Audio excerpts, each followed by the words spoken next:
Good morning, everyone. We do have the recording going.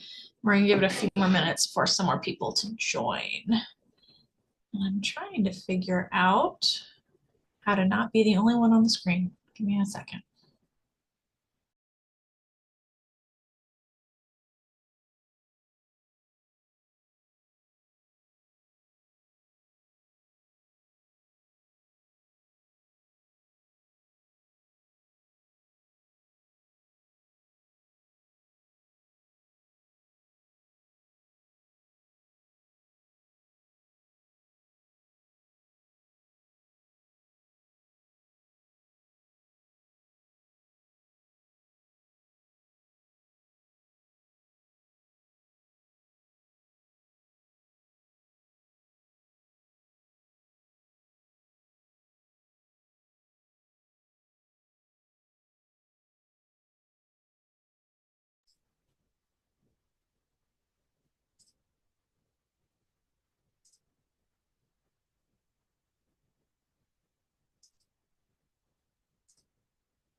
Okay, waiting for a few more people.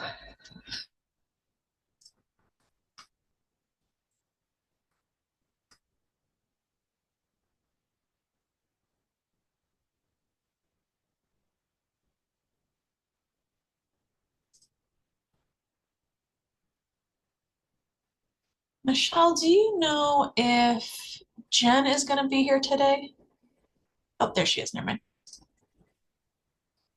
I was to say I haven't heard otherwise, but I don't know much. Right? Like no one tells me anything. I No one just get tells to, me anything. I I just just work go here. along. I don't know anything. I just work here. Right? Ain't that the truth? All right. Well, it is 9:32. I'm seeing a bunch of us. So I will turn it over to Jen to really kick us off.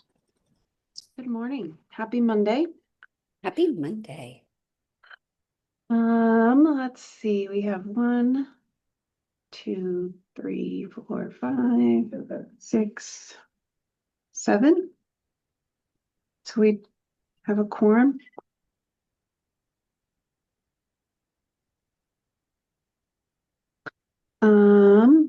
All right, let's look over the agenda quick. Does anybody have anything to add or any questions?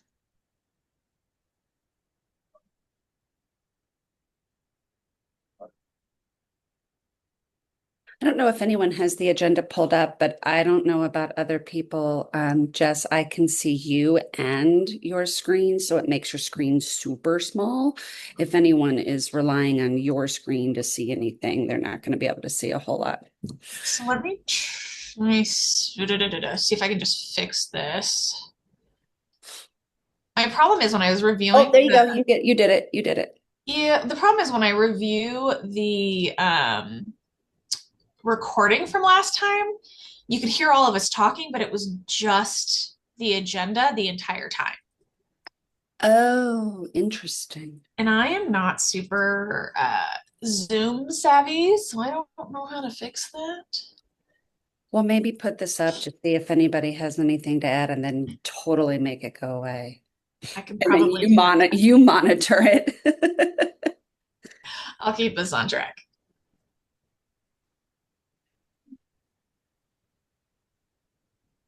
All right. Any other things to add or questions, clarifications? Okay, moving on to November minute approval.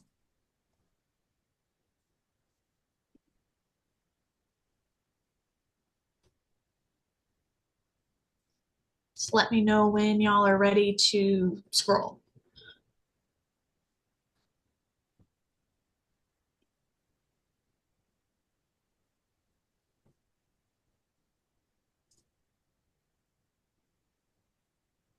I think you can scroll.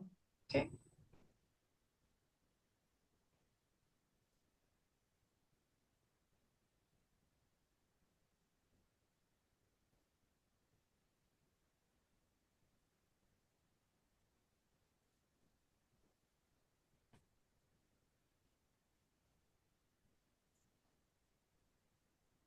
Any modifications to the minutes?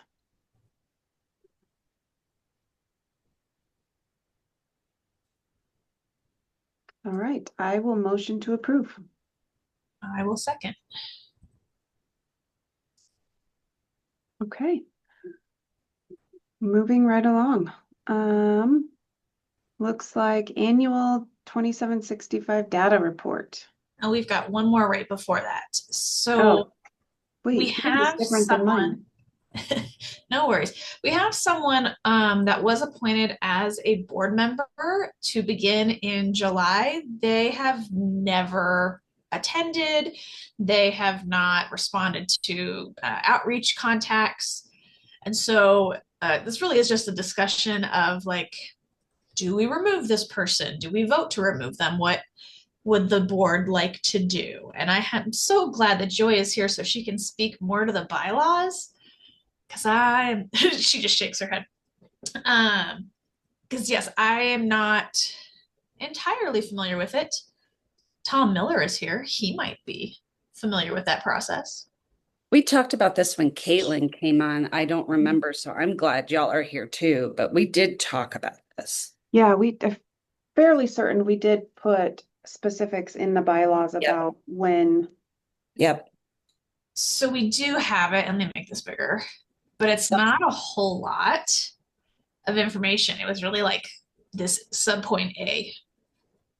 If a member fails to attend either in person or electronic for 3 consecutive meetings, yep, so that has happened. Yep. Shall constitute lapsing misses next 2 meetings. That has happened. So there's been 5 consecutive meetings missed, and they have not responded to reach out. Yeah, the only thing I would add in addition to the bylaws that you just read, not that anybody asked me, is perhaps verification that the absences aren't due to any kind of disabling condition. If the person required an accommodation, for instance, and didn't get it, I just wouldn't want the board to run afoul of any kinds of accommodations that the board would need to provide. Other than that, I think that it would be an action from the board in some official capacity to recommend one additional attempt at contact and removal or something along those lines. That makes sense. That's a good point. Joy, can you please follow up with Ryan Templeton to see if he's received any outreach or attempts to contact the last individual? And I'll give you that person's name. Sounds good. Just chat to me. Yeah, I will. The other thing I'm noticing, and I don't know how important it is, but we were very specific in the bylaws, and I'm looking at that next section on council meetings. It says meetings shall be held the 4th Friday. I wonder if it's better that we just say the meeting will be held monthly. That way, if we change the dates like we did, it doesn't make us have to go back and fix the bylaws.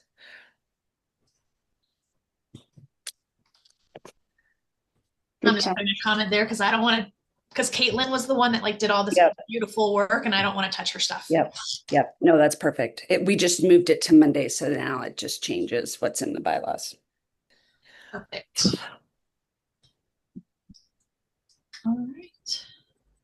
Real quick, similar to what Tom mentioned, do we know this person's received the communications of even that they've been appointed? We might want to just verify addresses too.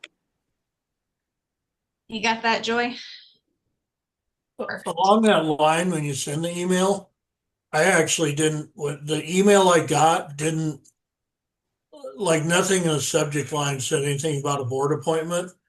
And I get so many emails from the state about so many different things and then even when I opened the email, it wasn't clear. Like, I think I had to reach out to someone and go, have I been appointed to this board? Like, I get a thing inviting me to the meeting, and I didn't even realize I'd been appointed to it. So, don't they do phone calls too? Well, and the appointments come from the governor's office. Yeah. Well, I'm just saying though that like that email, the person may not. It's a good point. I kind of figured it out Yeah, I'm actually in agreement with that because my appointment, the only reason I found out about it was I happened to run into Ryan at a another unrelated event because I didn't get it in my email. I didn't get a call. So it is actually an issue. Did either of you receive your certificate in the mail? I did after I ran into Ryan and I asked him for it. I've never received a certificate. Nor have I. Really? 4 years later. We also didn't, the other thing is, this is supposed to be, I mean, I'm sure it's not much, but it's supposed to be a paid position, and I've never received anything regarding that. Joy, your to-do list is getting really long. Holy cow, we get paid for this? Oh, You're that's supposed to. That's right, because I remember, oh my gosh, I remember them What? talking about subcommittees. You get paid extra officer positions when oh my gosh, I totally forgot about that. I Keep didn't know that. talking, Kelly. Okay, so none of us, Well, I haven't been getting paid either. So it sounds like that's a universal thing. I didn't even remember we got paid in some. I didn't Me either. neither. so what it actually Okay, so no one's says, getting paid right now. I don't know if that's something we need to change. There's So a budget Everyone crisis. is I'm not getting holding my a breath. holiday certificate in the mail. It's going to be great. We'll put a bow on it. Do we so get back if you pay if you and work for extra? the state, it actually you're not supposed to get paid. It says specifically if you No. don't work in a state position where this is kind of part of your state job, then you're supposed to be paid, which I know I don't. I'm a teacher, so I don't like this That's is not part of hysterical. mine. That is hysterical. Well, we're in a budget crisis. I'm not holding my breath for a paycheck to show up.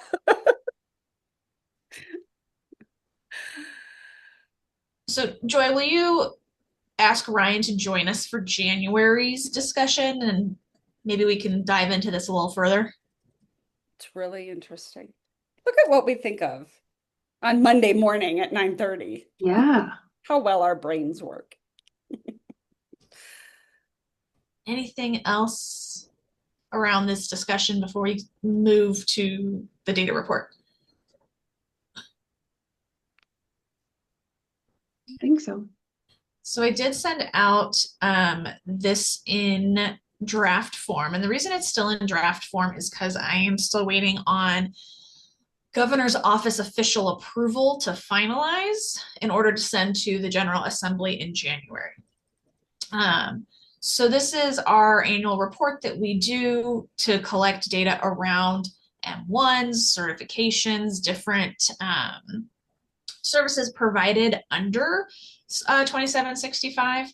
And so I don't want to go point by point since I did provide it ahead of time, but I would love to have just kind of an open discussion, questions, things about that. More than happy to dive into some of the barriers that we came across this year. This year was a change from previous data collection years. This year we were requesting disaggregate client level data.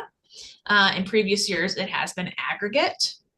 And so that by itself created a little bit of a barrier. We also don't have a universal or a fantastic mechanism for collecting data. So we're still relying on manual entry and submission through spreadsheets. So it is a challenge, and we continue to work and explore all the different ways that we can make this easier on both providers and those of us at BHA that have to process the data on the back end. Anybody have any part of this they'd like to discuss?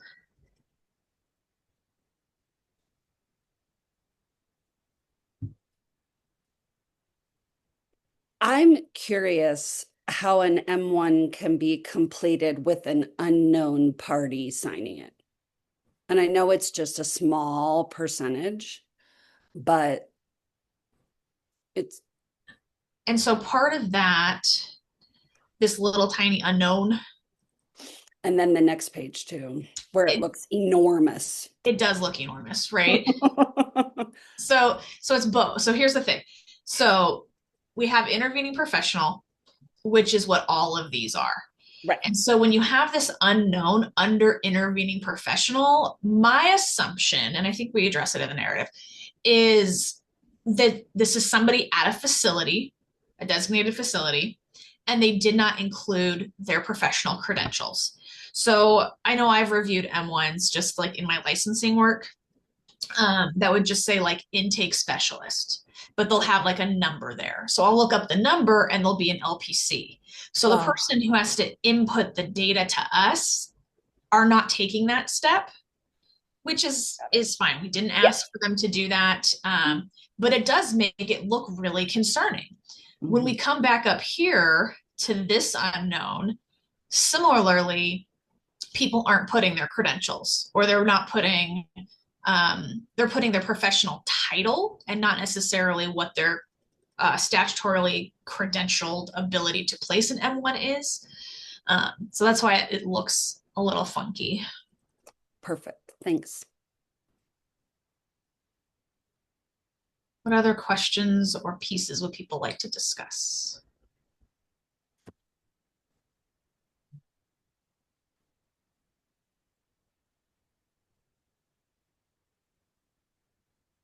This data really highlights why it would be amazing to have something done electronically, because you would eliminate the unknowns. How do you have an unknown age?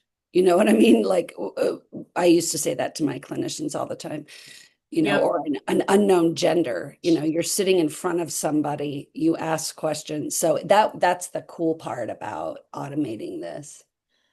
I would love for that to happen. I would love for us to have some kind of like universal electronic health record that we could pull data from in real time. Like that's like my ultimate dream. Because we also had like the lowest number of reporting emergency departments ever. And a lot of it was around this concern, the statutory change that asks for disaggregate.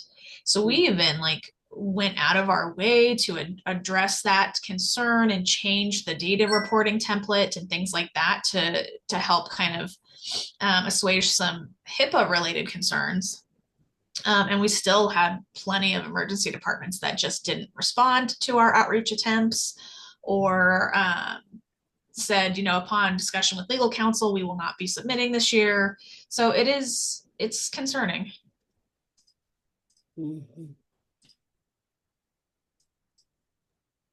Looking at this, I'm wondering if there's a chart like this one that talks about which different professionals put which different type of hold. The reason I'm asking is that police and first responders, from my own experience, mostly only use the danger to self, and very rarely danger to others, without putting in very many for gravely disabled. And I'm just wondering if that could be charted a little bit more closely, because I do think there's especially for first responders, there's kind of like, it's very clear if someone's a danger to themselves or others. It's not quite so clear when they're gravely disabled, and yet they are long-term danger to themselves. Just a thought. And I suspect that if we pulled all of the disaggregate information that we do have, we might be able to see that a little clearer. My suspicion, though, is because we allowed the hospitals to report aggregate, we're not going to get down into that ability, because a lot of police are not transporting to designated facilities first. We do have it happen, but I would say it is the minority of where they're being transported.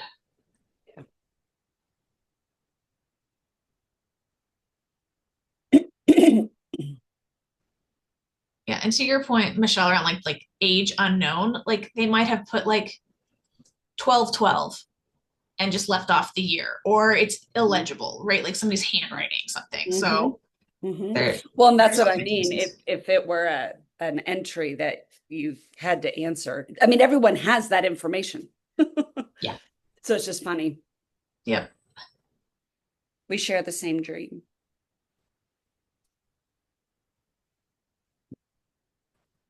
The other question I had was on the subsequent emergency mental health holds. I thought it was required that if you placed a second M1, you had to notify the BHA. It is. Okay, just check. Yep. So this data, and I apologize, I'm blowing my nose, was pulled directly from BHA's internal tracking, in addition to requesting, like if a designated facility perhaps placed a subsequent hold just to complete the evaluation, they are still required to reach out to us. But I suspect that this number is also underreported, especially when there wasn't there wasn't placement assistance. So you can see like the majority people are not asking for placement assistance. It was just a notification that we did an extra hold. Yep.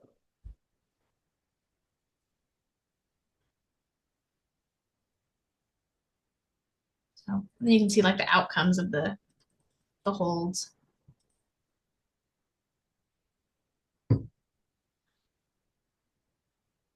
What else would we like to discuss for this?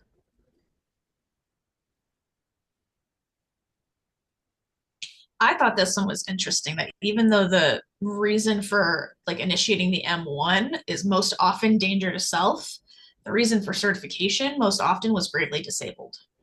I think that goes back to the point that was made earlier. People just look at the thing that they can confidently stand on, which is you're a danger to self. But once you get that intervening professional with more knowledge, they understand that this danger is due to grave disability. Yeah, and only That is professional. interesting.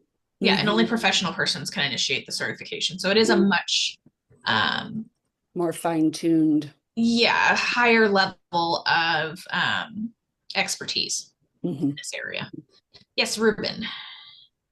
Well, I think the other, when you're bringing up the gravely disabled piece for like first responders, I can't count how many conversations my community paramedics have had with crisis teams, master's level behavioral health clinicians, psychiatrists, everyone else. And consider myself a pretty intelligent person, and I still don't really understand the criteria for gravely disabled. Like, I have the common sense view of, wow, you are really not capable of managing your life. But the legal definition to be able to say they're gravely disabled, I'm taking away their right to make a choice, I don't understand it to a level, nor does anyone on my team, that we'd be comfortable doing it for fear of the legal repercussions if we applied it incorrectly. And I think that's why, right, the danger to self, it's an easy one, because as soon as you say, I want to kill myself and I have a plan, boom, done, easy. Okay, so this brings up exactly what I was talking about in the last meeting about not having clearly defined terms. And I think this is a huge issue. I even did a deep dive in the rules, and it mentions multiple times SPMI, so severe persistent mental illness, but the definition isn't there. It says go to the DSM-5, which then doesn't actually have a clear-cut definition. It gives you criteria for deciding. So I mean, I think that's a little bit the art of medicine. I don't necessarily like, in some ways, like I can appreciate the desire to have more concrete definition, but I also just, that's really just not like, I don't know how clinically useful that is. That may be legally useful, but that's where I think some of these things get a little bit challenging, because what the legal system wants is not what the medical community necessarily wants. And I don't know if I've met everyone on here. I've been out a while. It took me a while to get my schedule readjusted, and then I was on vacation one of the weeks. So I'm Karen Rice. I'm a psychiatrist, and yeah. So I don't. I've even, you look state to state how they define gravely disabled. It varies. And would I prefer it was more clear cut? Like I said, from a clinical standpoint, probably not. I think you kind of know it when you see it. Now, do you need like a lot of training to get to that point? Perhaps. I mean, with the certifications, all the certifications I've done over my career, I've never put anyone on a certification for danger to self. they're all gravely disabled, because usually people aren't persistently a danger to self, and if they are, like, is that really like any acute that like they're chronically suicidal. You don't take someone's rights away for that. So anyway, I don't know, like, so I hear maybe the desire to get this more specific, but I don't know if that really works, nor do I really yearn for something more specific, if that makes sense. To clarify from my perspective, Karen, I agree with everything you're saying. I think I was more offering a explanation of why first responders maybe don't use that criteria. Yeah, it makes a lot of sense. Yeah. And I know, like, you hit it on the head. It's kind of like the old adage from one of I forget, it was a Senate hearing, right? And someone asked for a definition of pornography, and they said, "I know it when I see it." And I hope that's not off color, like, but that's it, right? So there's so many clinical pieces to it, and you're right. That's how medicine is, whether it's behavioral health or I don't know the right term. I don't want to say biological medicine, because behavioral health is biologic too, but you know what I mean? MD type medicine versus psychiatry. Yeah, I don't know that it needs to be defined.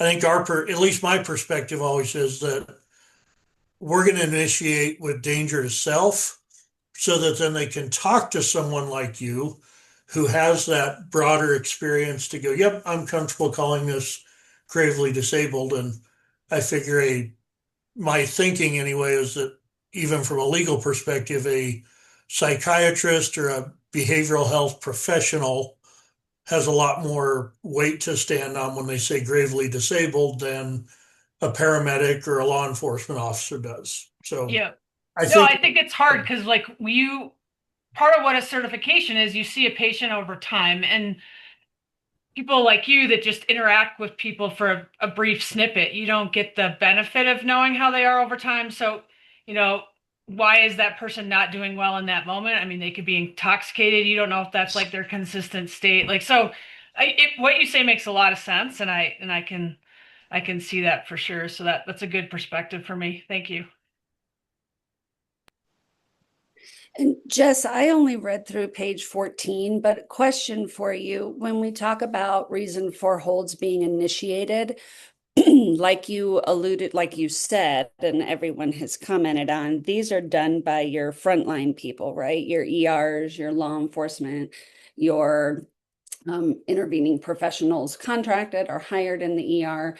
But then once those M1s are finished, those individuals then go to a 2765 facility. So let's just say you have 26% of people are hospitalized for suicidality. Of that 26%, 85% are hospitalized now for grave disability. Is there anything, and those numbers I just made up and pulled out of thin air, is there anywhere in here that you state most of the initiating M1s, what percentage are done at a 2765 facility and what percentage are done in other locations, if that makes sense? Let me see. I did request that data. I remember having a very specific conversation about it. Now the question is, where is it in here? I think it's probably like in one of my, actually, go back up to the top. So we collected data from 37 designated facilities and 18 non-designated facilities. Those non-designated facilities are your emergency departments. Again, like I said, this is a really low reporting year for our EDs. No kidding. Yeah, like I've not seen it that low before. We did have one designated facility that did not report data at all. And that was Johnstown Heights, because they closed in January. Regardless of me asking them to submit their data before they closed, they just didn't do it. And then we had another designated facility that left off information because they keep everything by paper. And they would have had to gone chart by chart to collect like demographic information related to race and ethnicity. Fascinating. And I had to bug them like 7 different times just to give me some data. So there's going to be some unknowns in that kind of realm. And you'll notice in some places, like the numbers don't quite add up, and that's why. So there's just big missing holes in a lot of this. So we do have 60 identified emergency medical services did not provide any data despite outreach attempts. So that's a huge number. So I would imagine most of the numbers we're looking at this year are designated facility related data.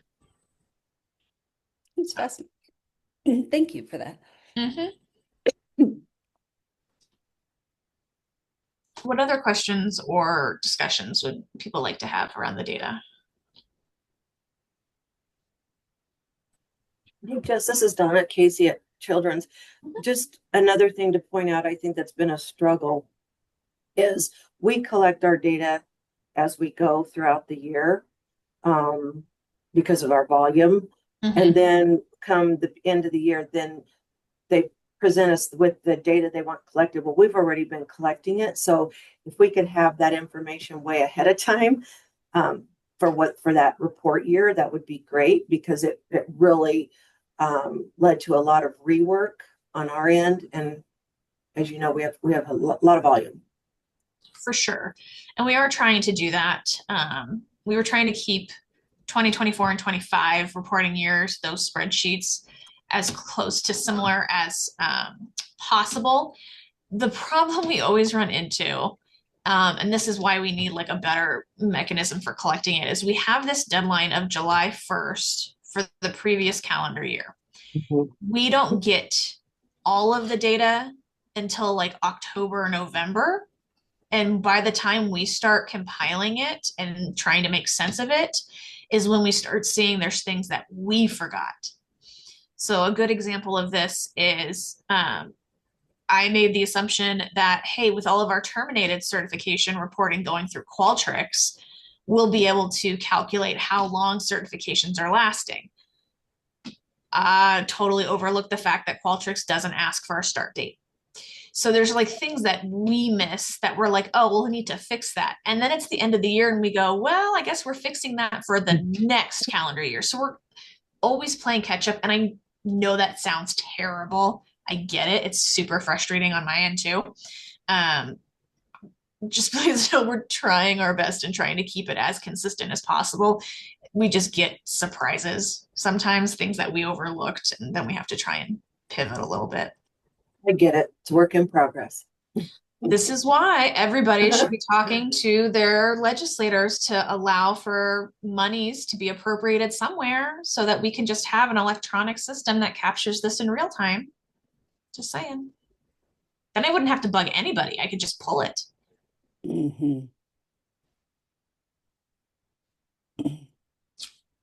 What Do else? any states actually have that we know of?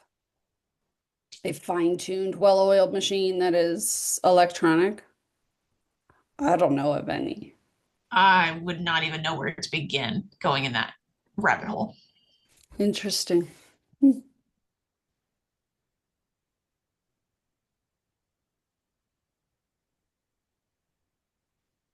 here's another example of like people just, we didn't have the ages. And I see this a lot on the certification paperwork, like the M8s going to the courts, where we asked for all of this demographic information to be filled out and facilities are leaving it blank. We get that a lot in the ER. Go ahead, Kevin. I don't want to derail it. So if you want to table this, the answer to this till after we talk about this report, but just real curious about any tracking of SUD data for SUD holds. And I'm guessing it's not in this because it differs from, and you can't, you're not tracking it here in this, but wondering if there's a place for that, and how many of these obviously don't include, they may include people who have SUD, but they don't include SUD holds, yes.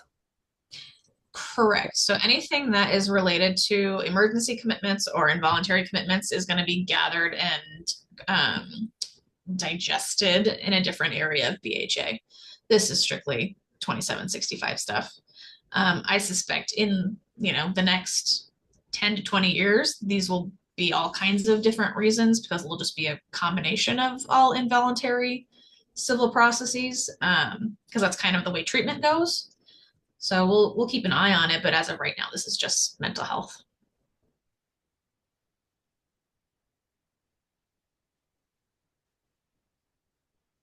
Anybody else? Yeah, I have a question.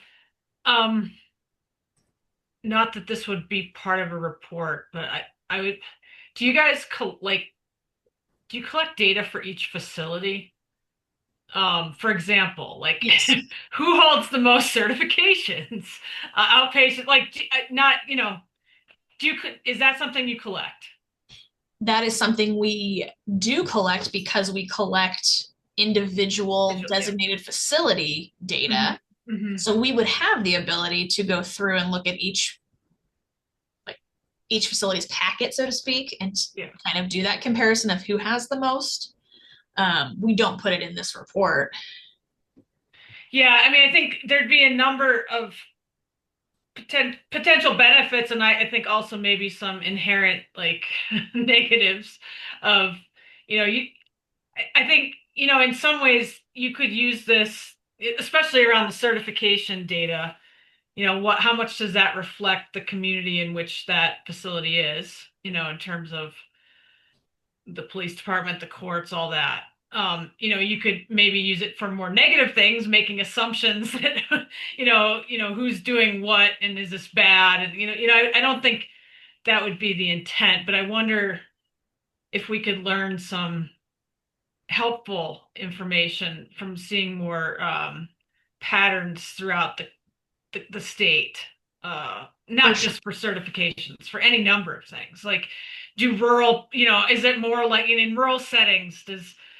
Does a M1 hold more for danger to self? I don't know, any number of things. But is that something I would be super curious to kind of see that data? And I don't know if that's, even though you collect it by site, do you, as the BHA, do you look at that data and is it compiled in any way? We have the ability to do so. It's not my priority. I'll be real. That's good. There you go. That's the right word. It'll be real transparent. Yeah. And here's when I was speaking earlier about this downfall of we didn't collect the start time and for the length of certification this year.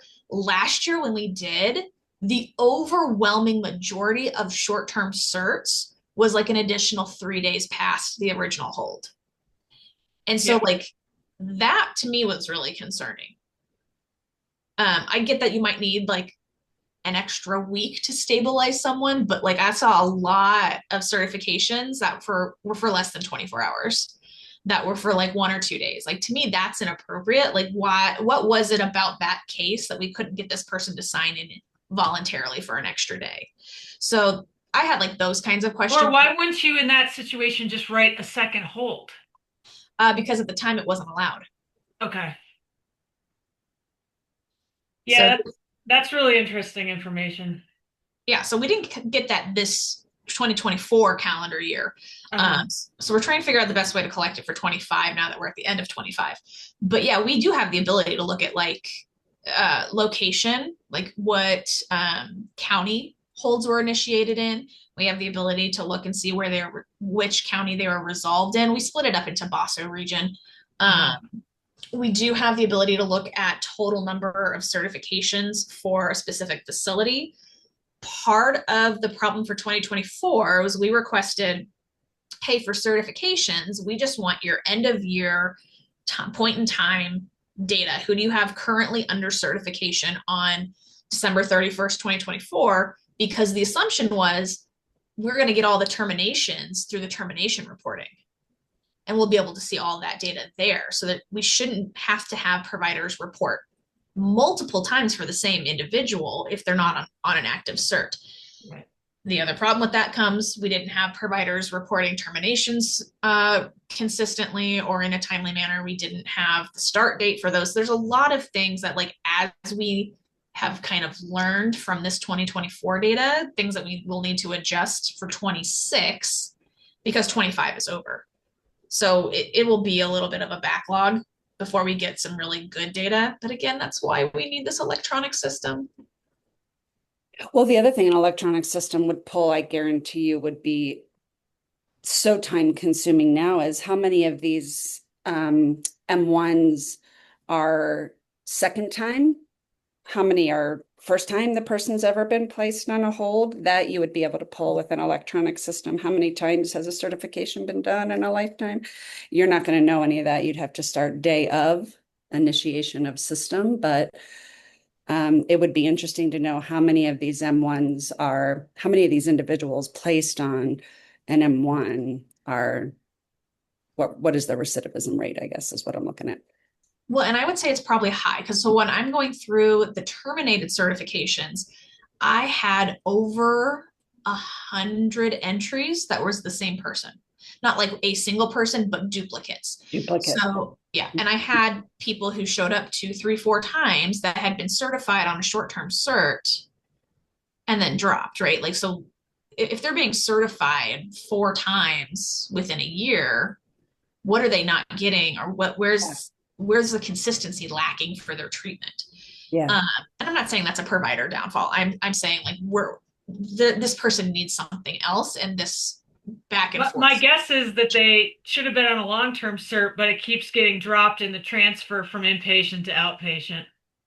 That's my guess. Go ahead, Ruben. Get unmuted. This may be a question for somebody much more knowing in the ways, but many patients with behavioral health, right, are getting their behavioral health data is getting uploaded into an HIE. Like, it's going to be Contexture, right? It was Creo on the front range, now it's Contexture. And when you're in there, right, like for us to access someone's behavioral health data, we have to break the glass, right? You need to know it's part 42. Is there any way to work with Contexture and get, because we need the data to be anonymized, right, coming to the state? That part I don't know. I mean, and what we have written into the 2765 section of statute is we need to have some identifying information so that we can see that individual pattern data. Okay, so if you're getting an M1 about me, you're getting my name, date of birth, who initiated the M1, all that kind of stuff. Is that what you're saying? I'm not usually getting a name, but I'm getting like a medical record number or like their Medicaid and number. The demographics. Okay. Yeah. So essentially, though, you're still getting, if you have their Medicaid number, you know who they are. Potentially. All I was wondering is if, in lieu of where we don't have this system we'd love to have, and it would be incomplete data as not all providers are putting information into that. But I wonder if there would be any mechanism to like work with a Contexture and say, hey, the state needs this data. Like that's the whole point of HIEs, right? Is data sharing. But there are 4 different HIEs in the state. No, there's not. Yeah, the Western Slope has a completely different HIE than the Front Range. No, they don't. They've all combined now. Contexture has a monopoly on Colorado and Utah. When did that happen? Just one. Yeah, it goes live January 1. Ah, okay, there you go. Yeah, because it's a whole nightmare for me right now because they sent out a contract and they won't allow the attorneys to redline it, and there's HIPAA violations in the contract, and yeah, they're pretty much. I was going to say that was the conversation 3 years ago was, we send all of our clients from the Western Slope out to the Front Range, but we had different HIEs. That's fascinating. I did not get that memo. Thank you. Yeah. So the whole state is now under one HIE, and it also goes through Utah? Arizona. Fascinating. So Contexture's a giant. So Contexture bought out Creo and QHN, which were the 2 in the state. Mm-hmm. And yeah, so now it's all going to be Contexture, all of Arizona and Colorado. That's awesome. Yeah, maybe. Well, yeah. Well, to not have to deal with 3 different entities to get one bit of data combined, in theory, gives it an easier way to provide data if they can provide data and all get on the same page. In theory, yes. The challenge right now is that because they have a monopoly, they get to say take it or leave it. This is true. Yeah. The only other option is a QHIN, which isn't great. So Fascinating, fascinating. Thank you. Participation in that system too is voluntary, and the level of participation is voluntary as well, so that some facilities will only report some minimal data, some facilities have agreed to report all of the data, et cetera, to them. So it's inconsistent too with the participation, and they hold that on a voluntary basis in hopes for not forcing people to comply with it, has been my understanding of it too. no, that's accurate because, we deal with a lot of behavioral health patients. And so sometimes our MIH program, has a legitimate clinical need to know, we'll break the glass for their, protected 42 CFR info. And sometimes we'll get, we'll get the whole big record and we'll see every psych med that Kevin Bishop's on and every M1 and everything. And other times we'll get, yeah, this person has been diagnosed with bipolar disorder, and that's it. Like, so you're correct, Kevin. It's very inconsistent, but I brought it up because it could be an option. Like, there is that thing that exists, and whether it was mandated reporting or whether the partial data was helpful, I don't know, but it could be a pathway. There was a couple years back, I know there wasn't even an option for tracking M1 holds that they had. And I don't honestly know if that's an option in there now or not. But I would say, right, with any of this stuff, like things can be added. So it may be something that, yeah, like I said, I don't know. That's a much bigger scope thing, but I thought I'd at least bring it up. I have a question on that. Are the friends and family forms going to be uploaded into the HIE? What do you mean by friends? The BHA just added the friends and family form, there was legislation last year, I believe, might have been the year before, to put on input from friends and family of people with severe mental illness, specifically, but really anyone. But it was supposed to be so that providers can get background that's not from psychiatrists, that's from people who know the individual. And I'm wondering if those are going to go into the HIE, because right now it's completely voluntary whether anyone even looks at them. I'm not the person to answer that question because I'll be honest, I'm not even familiar with that form. I don't know that I've ever seen one. And that may just because I'm in a first responder format. So I don't know. I don't know if someone else knows.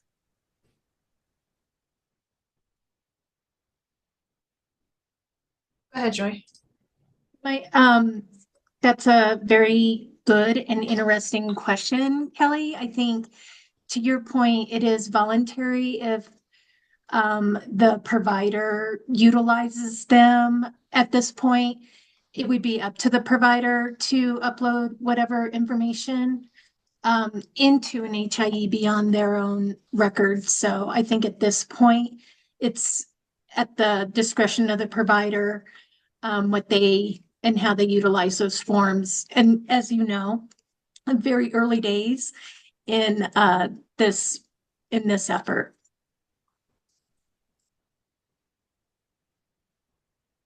I mean, I have a really snarky comment that I'd love to say. And I might just say it because you know me, I don't keep my mouth shut. It's Monday.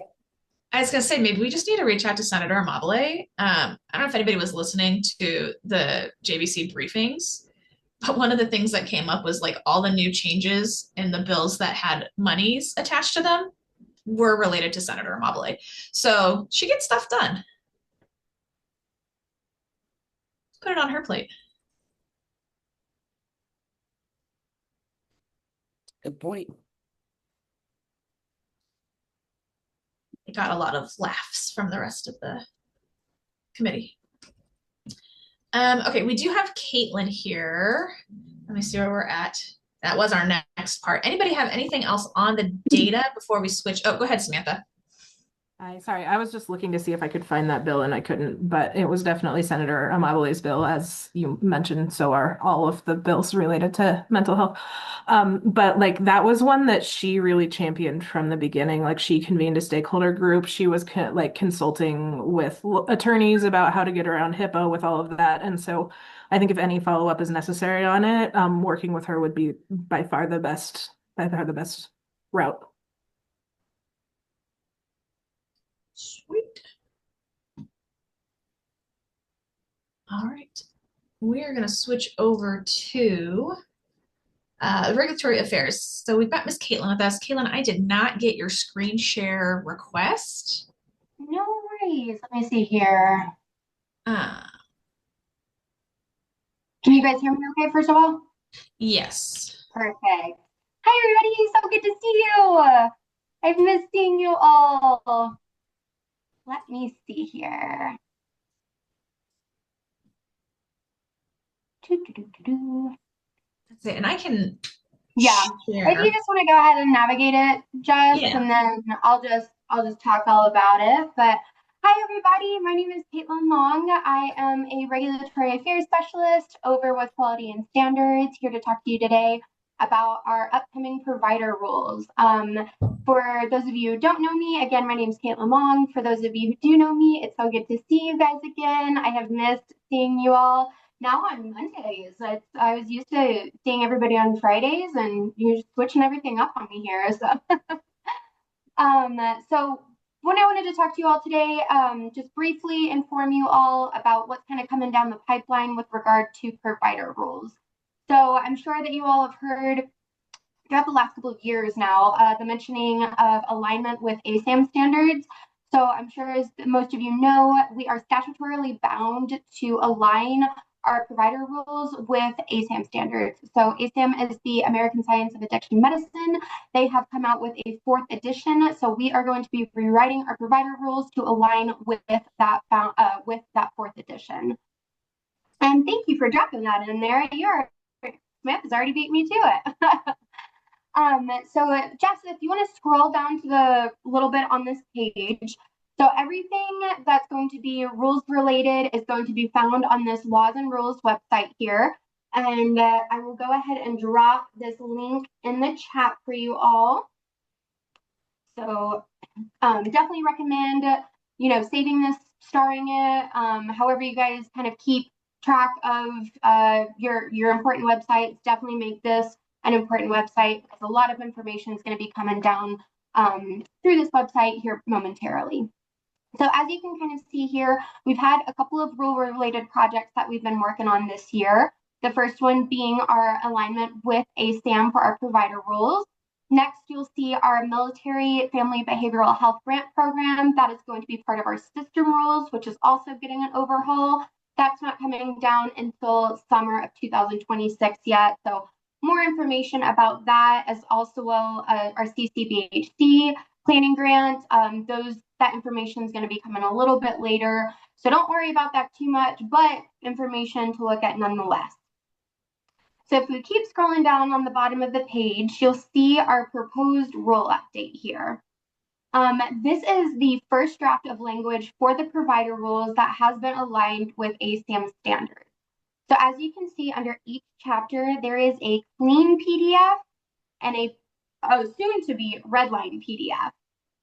So the clean PDF is going to incorporate all of the proposed language that we have right now, and it's going to be just a very clean copy. You're not going to see necessarily the old language or how we've made that distinction between what's old language and what's new language. It's just going to kind of be an incorporation of everything. We wanted to provide you all with a couple of different copies for accessibility and readability. The red line copies are going to be coming out, I believe, at the end of this week. So definitely go ahead and double check this website, I would say Friday, to look at those red line copies. The red line copies are going to have the old information, so what's already existing in rule, and it's going to have, like we said, red lines. So it's going to have strikeouts, it's going to have capitalization, it's going to have highlights, and that's all going to signify new and proposed language. So as a team, we've been working on this. We've been partnering with our sister agencies at HIPAA, CDHS, We've been getting a lot of subject matter experts in there looking over these chapters before publishing this clean version. So now what we're doing is we're getting this information out to the public. So beginning in January of 2026, perfect, thank you, Jess. She's already on top of it. We're going to be doing a pretty extensive community canvassing event. And so beginning in January, we're going to be meeting with different members of the public. We're going to be going to different counties. We're going to be going all around the state. We're going to be getting input from providers, from first responders, from community members, other subject matter expertise. And basically what we want is your feedback on these clean copies and the red line, basically the red line copies of this proposed language. So as you can see here, we have several in-person events as well as some virtual events. The in-person events have been strategically placed due to the amount of withdrawal management clinics that we have around the state, because those are going to be the most impacted right now, what we're anticipating from these ASAM changes, because withdrawal management is no longer going to be a standalone item. We're going to actually incorporate that into becoming a BHE and different licensing requirements according to ASAM standards. So that's going to be a really large impact that we're anticipating. So that is why we have chosen these select counties to go to, not necessarily because one's more important than the other or anything like that. If we had the time and money, we would go to absolutely every single county. I know that we want to get out in the community as much as we possibly can, but we're really trying to hit some of these major communities that we're anticipating to be the most impacted right now. And so basically this is all going to be starting in January. So what we're wanting your help with is getting this information out. We would love to get some feedback from you all on the different chapters that are back on that laws and rules website. If you see your county here, or if you're close by and can attend one of these in-person or virtual sessions, we would love to get your feedback. We really want to create these provider rules in a way that's not only beneficial for our public, but our providers as well. We don't want to create that extra provider burden. And so we're really needing your help to get that feedback and to create these strong provider rules. So as you can see, our stakeholdering sessions are going to go through the beginning of January through the end of March. And then at that time, we take back all of your information, all of the comments, every single comment that we get, good, bad, ugly, throughout the entire 3 months that we're doing this. We're incorporating this into a large regulatory volume that is then going to be presented to the state board probably by the end of 2026. And so what we're doing, we're incorporating your feedback. We're doing different drafts. We're going to be going to state board to present these for first and second read. We go to our AG's office. The AG's office is going to have these provider rules for several months. So that's why our community canvassing session is just so limited to those 3 months.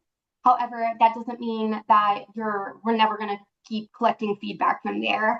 Back on that laws and rules website, we're going to have a feedback form that's going to go live at the beginning of January. So even if you're not able to attend any of these virtual or in-person sessions, you'll have a way to be able to provide response on these different chapters that we can also incorporate into our draft. So I know that was a lot of information just thrown at you right now. Is there any big comments, questions, concerns from this initial just kind of info session? So I don't have a lot to speak to you today about the exact content of the provider rules or the exact impacts and fiscal impacts, things like that. But I did just want to kind of go ahead and get you all and some of our other advisory councils in the loop about what's going to be coming in 2026. I have some additional information to add. Right. So as you can see, the chapter 11, which is our 2765, is not there yet. That is due to the reg team by me at the end of this week. I'm blocking off my afternoon to finish that up. Yes, finishing that up this afternoon. I'm going to be getting an email making sure that timeline's still good. I promise. Most of it is I have to go through and remove some additional things. So one of the things that we changed was we took all of the revised seclusion and restraint rules and regs that are in chapter 15 for publication January 1. we've changed those, and they're now in Chapter 1. Chapter 1 will apply to all licenses, designations, approvals. Previously, we had Chapter 1 is just definitions, and then Chapter 2 was kind of your baseline standard. We've changed it up a little bit. So now, because that's in Chapter 1, I've had to make some additional revisions to Chapter 11, including like changing up the numbering and changing different internal references to different chapters and making sure that people understand that they do apply to Chapter 1. And yeah, so there's a lot of little things to finalize it. The biggest changes in Chapter 11, this 2765 chapter, is just clarification of roles and expectations. We've added some more stuff around like placement facilities and responsibilities of a designated facility who has a placement facility, things that weren't previously there. So we will definitely be having those kinds of conversations during the stakeholdering. Get out of the way. And if you want to come see me in person, I will be part of these stakeholder events. I will be at the Larimer in Weld because I live up north. I will also be at pretty much all of the virtual. So if there's anything 2765 specific you want to discuss, or you have colleagues that want to discuss different pieces of it, I will be available. The ones I'm not at, I will have members of my team that will be present. So there will always be a 2765 presence at, I would say, 90% of these. Thanks, Jess.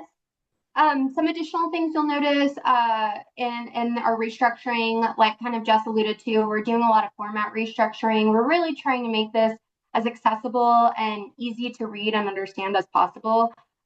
We understand that rule language can be kind of difficult. It's already difficult to read, let alone navigate. We're really trying to increase the readability and user friendliness of these provider packets as well.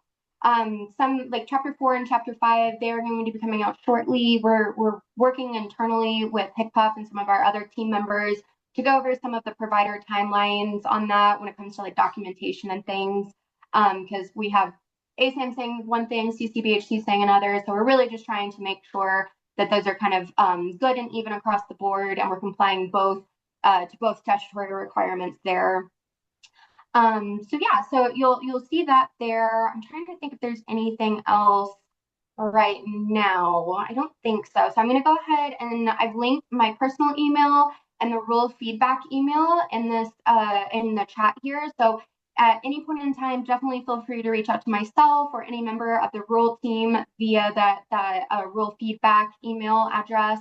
We're constantly checking that as we start this canvassing process. And then really what we're trying to ask for is your all's help getting the word out. Whether it's through your personal agencies or your personal contacts or your professional contacts, whatever the case may be, we want to get this out in the community as much as possible because it's going to impact absolutely everybody. And so we want to have as many people there providing feedback to create the set of rules that's going to be the most supportive for community members as well as our providers.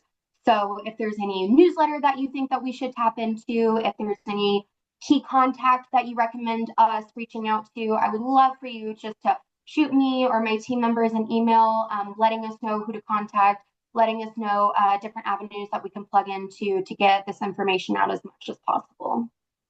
Dr. Rice. Yeah, I actually have a couple big meetings today, like where I could share this. Is this no? So what you've just provided, like, do we have like times, and is this safe to share? Is it final enough to share at this point? So what I would specifically share right now is the Law and Rules website, which I'm going to hyperlink in the chat here again. Okay. That if you scroll down a little bit, Jess, to the very bottom, you'll see this proposed rule feedback. All of this information that's on that Word doc that Jess has been showing you is going to go public. What we're doing right now is we're scheduling the in-person events. We're getting the exact location and dates and times confirmed. And then we're also trying to look for hybrid options. In some of these rural places, we're a little concerned about just the stable internet access. So we're not necessarily promoting them as a hybrid option yet. But if we can get stable enough internet access and things like that, we'll also promote them as a hybrid option. But again, we haven't confirmed anything like that yet, so we're not going to be publicly announcing that yet. But in the meantime, if you could go ahead and share with your colleagues the Law and Rule website and let them just kind of start reading through all these proposed chapters. The CBHC has already done a good job with that. I got emails about it on Friday. Yeah, I'm meeting with the medical directors of all the community mental health centers, or what we're calling now. Sorry, this afternoon, and I mean, even I could give them what you just showed to just give them a heads up, but I don't know if you want me disseminating that. Nope, this is totally fine to go ahead and share. I can send you an email, Dr. Rice, with a PDF version as well. That's a little bit more cleaned up. So these locations and dates are completely set. It's just the exact location of this is the address and this is the exact time. Okay. That we're still kind of nailing down, and then that will go. We should have that out by the end of December. I would say probably within the next week or two. Great. So again, all of that will be available. But yes, please. All right. Yeah, I'll bring it forward so everyone. It's a hot topic for all of us right now, of course. Yes. And then please feel free to send them my email and also that BHA rule feedback email if they have any questions or if they have additional key contacts that we should reach out to. We want to get as many people involved as we possibly can. It may actually make sense after we all have a chance to go through stuff, and we can talk more offline. I don't know if you want to come to one of our meetings with all the leadership of all the community mental health centers. Yeah, that might be good. Please. We can just give you feedback there too, if you want it, that is. We want it. We want it. We need it. We love it. So yes, I will go ahead and just reach out to you directly if that's okay, Dr. Rice. Yes, and, yes. That way we can just kind of keep an email chain going, and I'll link in my supervisors and things like that. Okay, great. Thank you. Thank you so much, Caitlin. We really appreciate you stopping by, and we miss having you here. Oh, I miss seeing you all so much. I've been so excited to go around and see everybody again. Well, again, if anything else comes up in the meantime, please don't hesitate to reach out. Just kind of wanted to give you guys a little bit of foreshadowing on what's coming down the pipeline.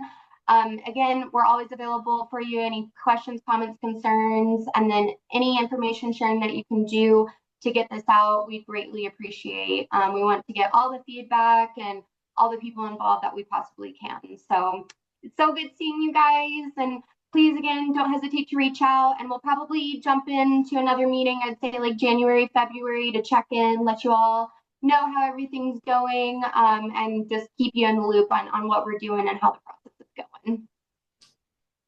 All right, everybody. Thanks so much. I'll see you guys soon. Thanks, Caitlin. Bye-bye.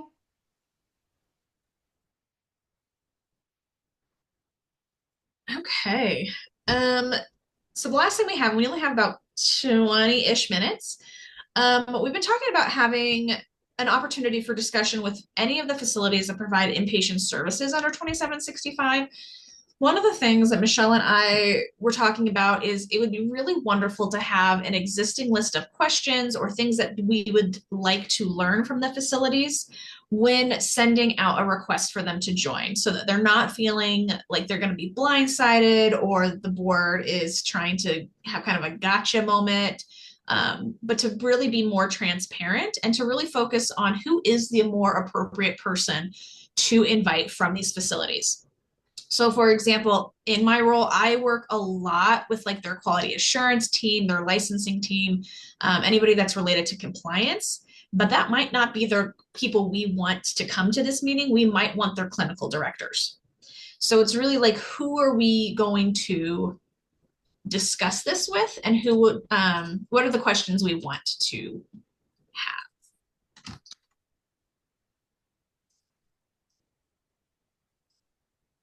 I just dealing with all inpatient hospitals, and most of them are not very, what's the word I'm looking for? Efficient with 2765 paperwork, following up, petitioning on the right dates. I am curious about training that they provide on an ongoing basis. I mean, I know the BHA originally did training, but I think it would be useful if we knew what kind of onboarding they're giving their providers or professional persons. What does training look like? I like that.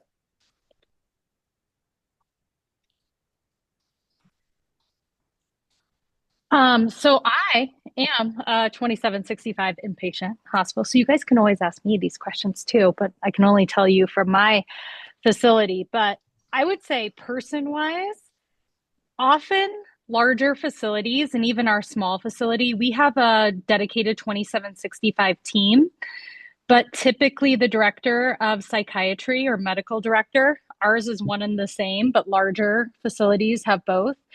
I think they would probably be the best to come to the meeting. I think if we have specific questions about admission practices and denial practices, I think they could speak to that, but then maybe there's a follow-up where their director of intake and admissions comes. I think those are probably the two avenues I would go. Under number 1, can you put, just so we all remember, what Jen's question was specifically on? Was it about paperwork, Jen? What training do they get about the paperwork processes, like when they petition, who? Paperwork and process on petitioning? Yeah. Okay. Sorry, I'll forget as soon as we log off.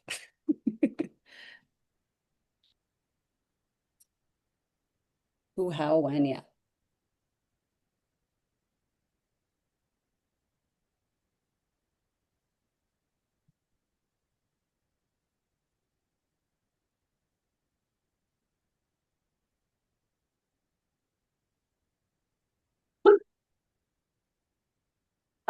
Maybe ideas for improving reporting processes and what do their reporting processes look like?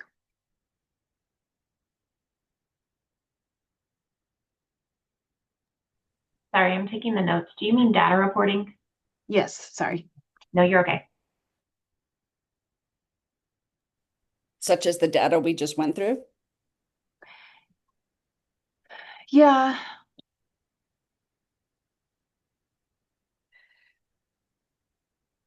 I would like to know the facilities kind of general rule of thumb with discharge planning. When an ER or a agency sends someone to a facility 4 hours away, 5 hours away, I would love to know who, what, and how they include when they discharge this person since they're coming back to our community. And how or what their suggestions would be to make sure somebody back in their community knows they're coming back to be able to catch them.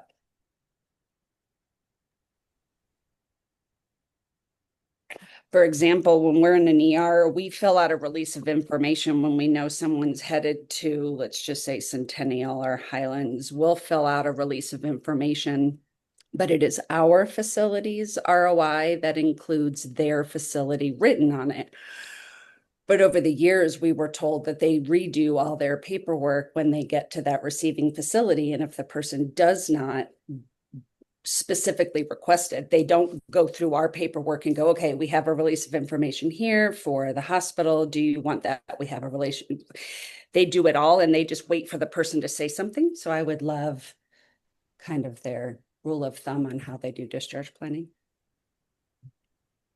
Too many people get lost. I have actually a related one to that.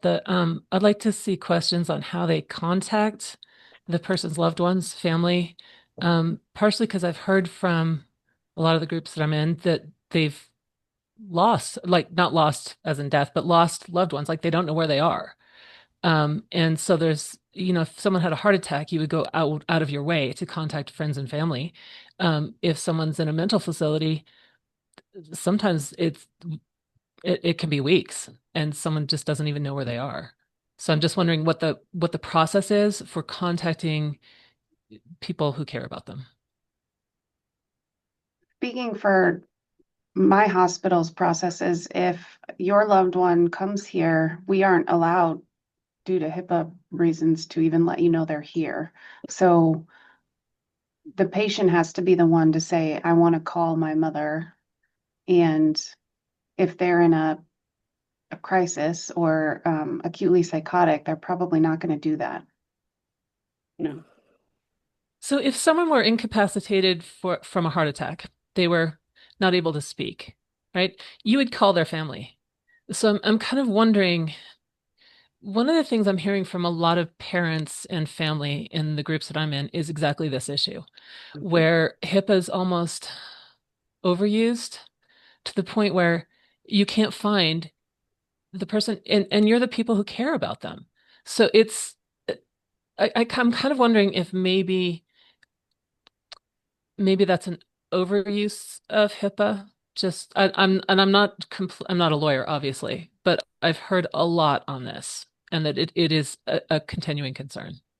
Kelly, part of what we run into, and someone else correct me if I'm incorrect here, but there's an additional layer of legal protection to information surrounding behavioral health care that's under Title 42 of the US Code, I believe.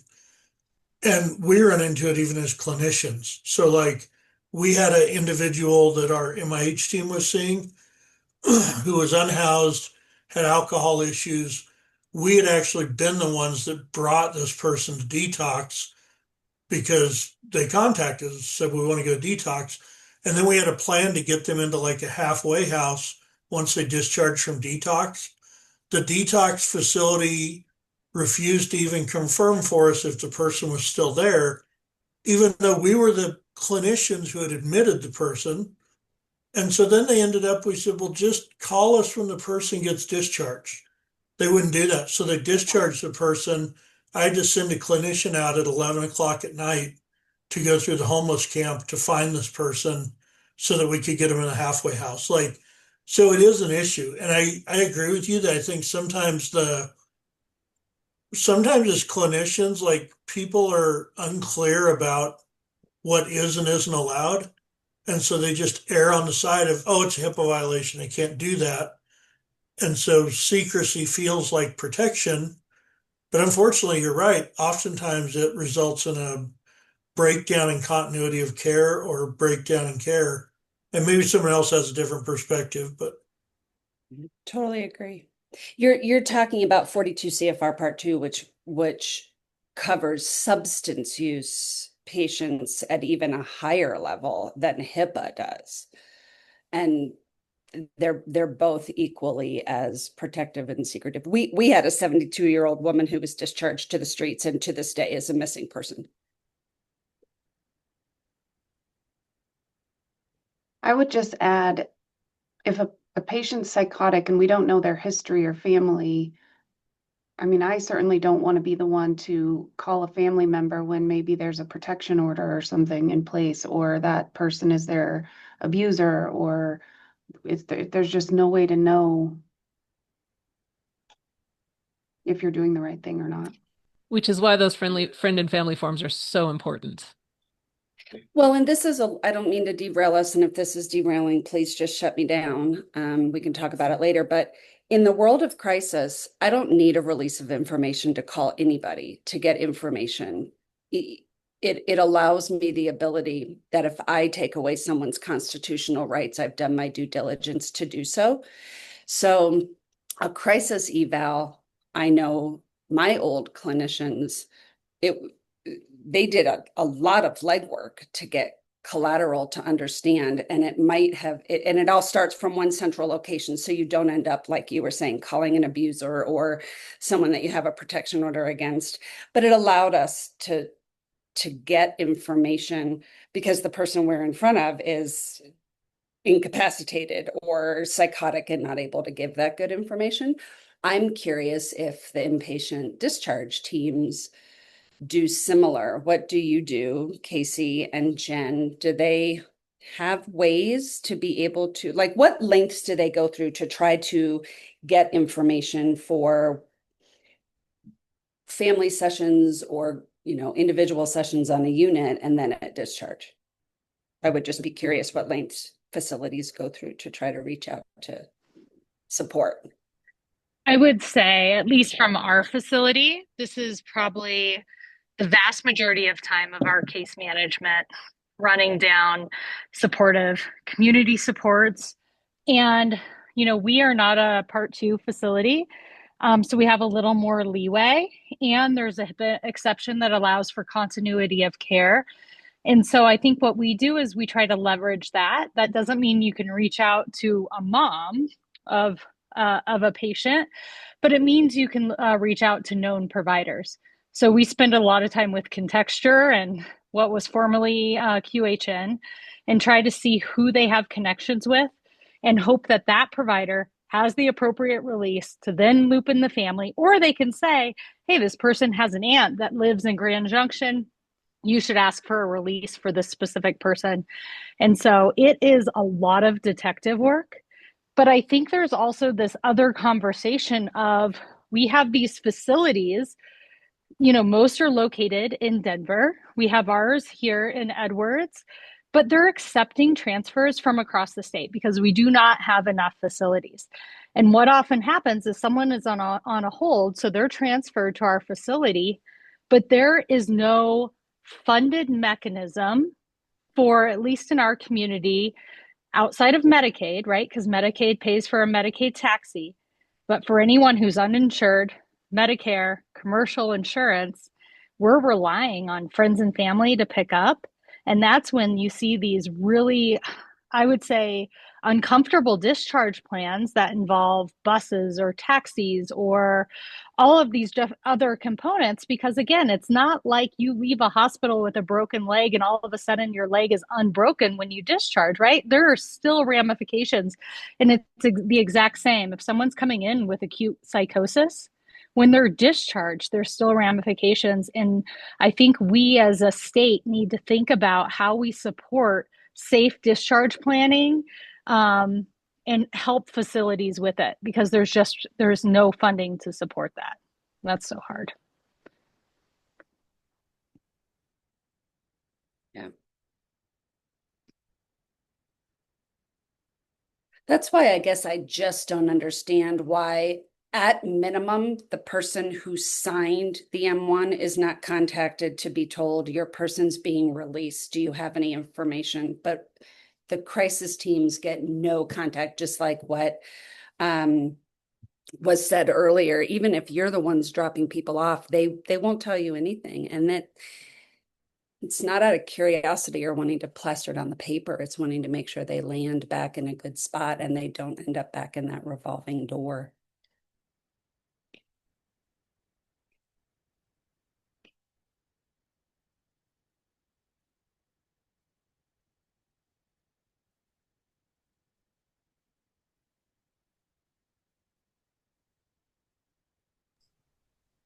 What other questions or concerns would individuals like to talk to the inpatient facilities about? Go ahead, Samantha. This is sort of interrelated with some of the things that are being talked about already. I was just pulling up some statutory citations, but like there are exceptions in 2765 sections 123 and 124 for communicating with families. And what I have found is that our facilities will reach out to me when families come in citing those exceptions, because our facilities don't always even know that they exist and that they are required to share with families under certain circumstances in a way that feels different from how they otherwise share while following HIPAA. And so really making sure that there's an awareness that family communication looks a little different for serious mental illness because of the reasons that it can be rescinded, I think is really important, especially because if a family member appeals, the facility or the provider has to like demonstrate that they did due diligence before denying that information. I love that. I would also love to know on the front end, do facilities have any exclusion criteria or non-negotiables that they can talk about for example, in one of the other meetings Casey and I were in the other day, we were talking about the fact that many facilities require that a patient be out of restraints for 4 hours before being transported. And sometimes that catches people off guard if they've never had that happen before. They're like, okay, we took them out of restraints to transport them. And then the facilities say, we're not taking them. They have to be monitored out of restraints for 4 hours, be cooperative, and then transport. You don't learn that until it happens to you. And I'm curious if facilities have any of those that they're willing to kind of give us tips on, we require this or we require that.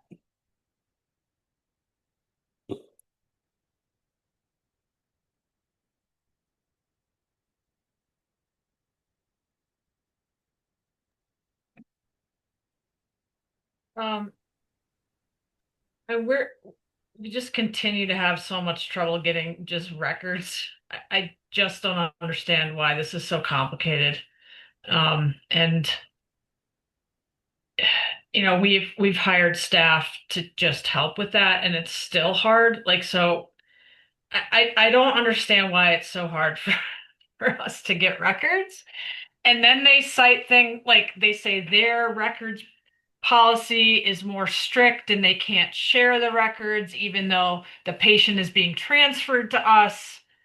And it's like if they've left the facility already, which often happens because they haven't communicated, they're like, oh, we can't share that information. I mean, it's insane. And then, all the stuff we worked on with the certification in the previous bill, you must give 72-hour notice. Like, on at least twice a month basis, I get an email saying, hey, this person is discharging today or tomorrow. Can you accept the cert? Like, it in some ways, like, all this stuff still, like, I'm just asking for medical records, like, and I'm still not getting them without a significant amount of effort, like, to the point it's a full-time job for someone we pay to get them. So what's the process for obtaining medical records and why is it so challenging? Kind of, I guess. Can it be expedited? I mean, well, it's just like, it's just so frustrating because a patient has, just spent days or over a week in the hospital and all these things have been done. And, we're expected to see the patients right away, but yet, I think it's still, they don't have to give us any information. They have like a month. Like, it just, the continuity is just nonsensical. And I'm sorry to harp on this, but like, we can't even do basic work because we don't get information. Like, all of the time and energy and effort and money that has been put into a hospitalization, it's like, for what? Because none of it's communicated without significant hassle. So that's just my little pet peeve. It's a highly valid pet peeve. I don't understand. Sorry, I'll stop. Why is that not happening? Is my Our question. system's broken, but it's all the hurdles we put in place and stand on patient rights as our reason for doing so. No, it's not. It's no. We all know that. It keeps us from doing good care, and it's it lets us not do good care. Yeah. To piggyback on Dr. Rice, kind of walking in both worlds of, forgive the term, but medical medicine and behavioral health medicine. In medical medicine, I call a facility and say, hey, our TMC and Mrs. Smith, I need this information. Boom. Here it is. They send us everything we want, no problem. But then in behavioral health, and we keep in the state, right, saying, hey, behavioral health is healthcare, and it is, and the two are intertwined. But for some reason, I agree wholeheartedly, Dr. Rice, like, it's ridiculous. If I call to get your surgical records or your medications from your family practice doctor, I'll have them in 5 minutes. Like, yeah, so like even a certified patient who got a court-ordered med of an injection, it's like, can you give me the date of the last injection? Like, we're talking bare minimum. Yeah. it blows my mind. Sorry, I'm done. We I'm no, we stopping. were getting asked to do buprenorphine for patients, but then they wouldn't give us any information about the patient that we're supposed to go dose with bupe. Like, and it's a horrible problem. So we are at time. Samantha, did you have something really quick? Sure, I can say really quick. I was just gonna comment that I'm also curious about the use of behavioral health advanced directives. Like we have a whole system where people can make decisions about their care when they are functioning well that can affect when they're not functioning well in behavioral health, just like in like a medical advanced directive situation. And I don't know if anyone actually uses those. I've never seen one in, that's not true. I've seen one in all the files that I've reviewed in my time. How about we pick this up first thing in January? So we will not abandon this conversation just yet. Thank you, everybody. Have a good rest of your week and Monday. Happy holidays. Happy holidays. Yes. See you in the new year. Bye. Bye.